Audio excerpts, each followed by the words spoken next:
Darasin ma'aurata. Wata baiwar Allah ta ce mijinta bai iya soyayya ba. To fa uwa, soyayyar ma fa ta kasu kashi daban-daban.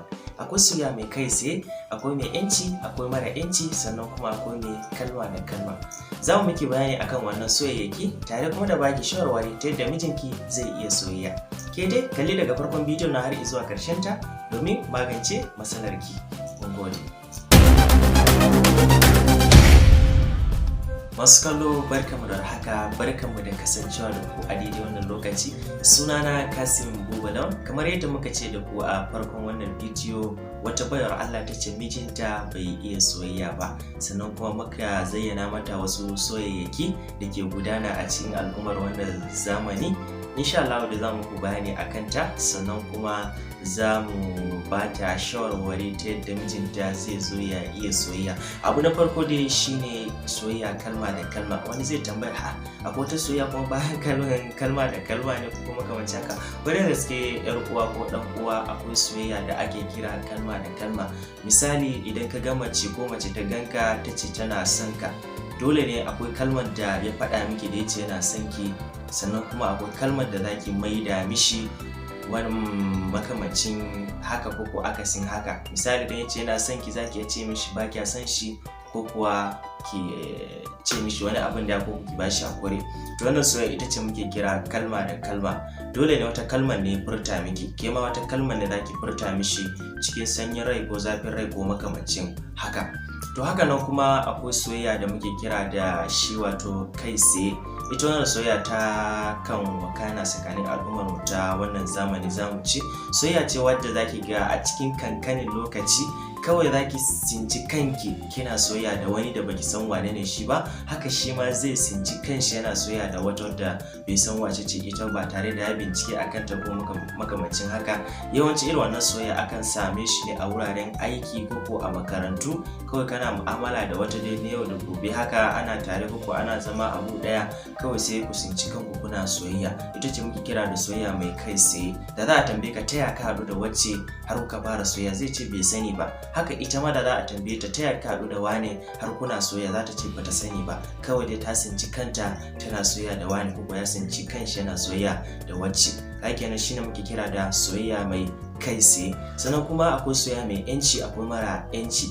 Soyayya mai yanci shine ake kiransa da freedom love a turance kenan. Shi wannan soyayya akan same ta ne kawai irin kowa ma naka ne, kowa ma naki ne. Duk wani wanda ya ce da ki yana son ki, zaki amince mishi kawai ba tare da zaki duba a kina soyayya da wani ko kana soyayya da wata. Wadda ta ce da kai tana son ka, zaka amince mata ba tare da ka duba kana soyayya da wata ko zaka auri wata da makamancin haka. Shine muke kiran shi da freedom love ko kuma various love.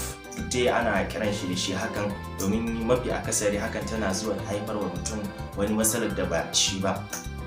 Hakanan kuma akwai soyayya kuma da muke kiran shi da soyayya shi mara yanci.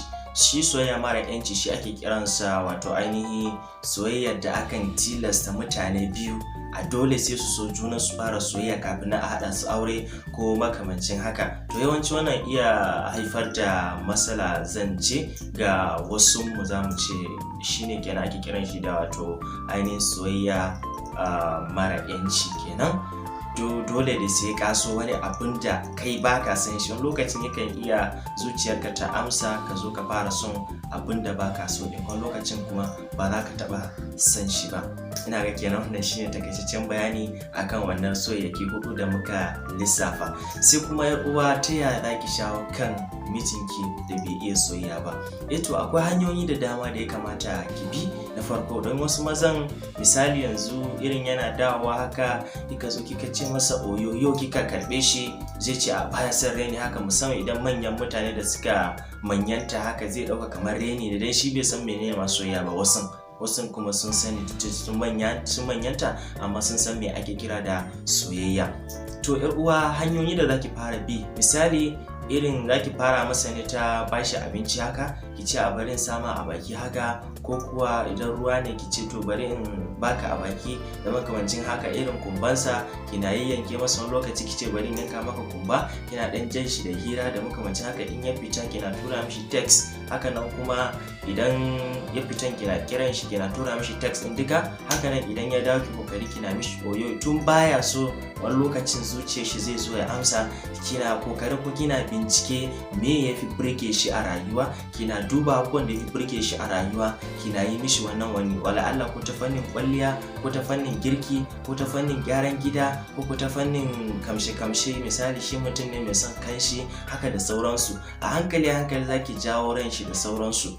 Haka nan kuma kina kokari kina tura masa kalamar soyayya, kina kiransa kina masa kalmomin soyayya. To tun baya baki reply mai kyau har ya kasance shi ma ba zai fara nazari to ta yaya zai miki reply wadda zai faranta miki zuciyarki, domin ke ma kina tura mishi wadda ke faranta mishi zuciyar shi.